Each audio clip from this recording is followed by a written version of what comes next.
नाराज राज किए तेरा किसानी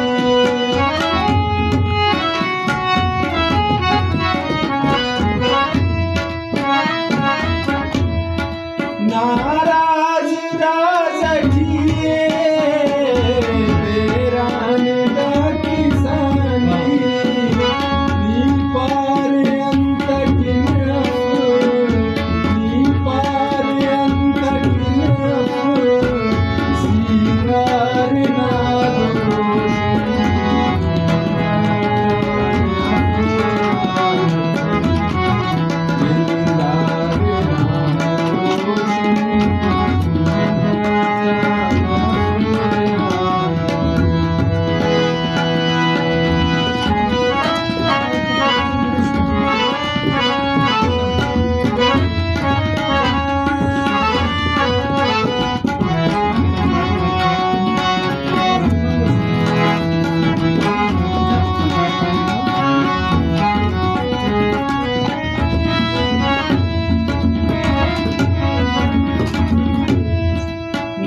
सोज कर खना के परेशान हो करे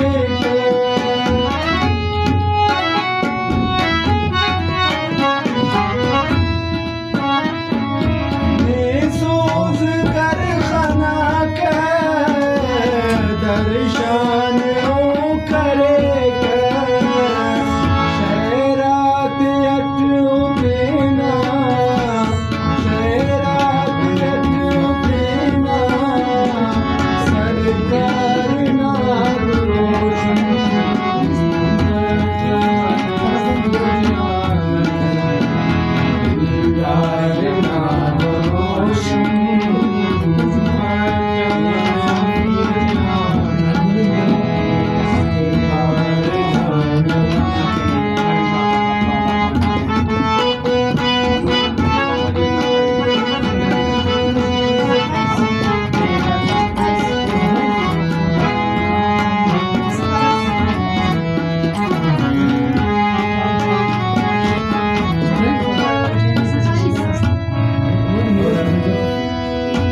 ना कैद जुल्फ़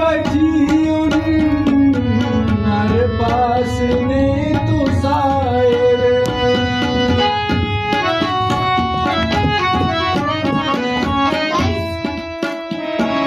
ना कैद जुल्फ़ हर पास ने तो सायर फिर खाली जोड़ खुशते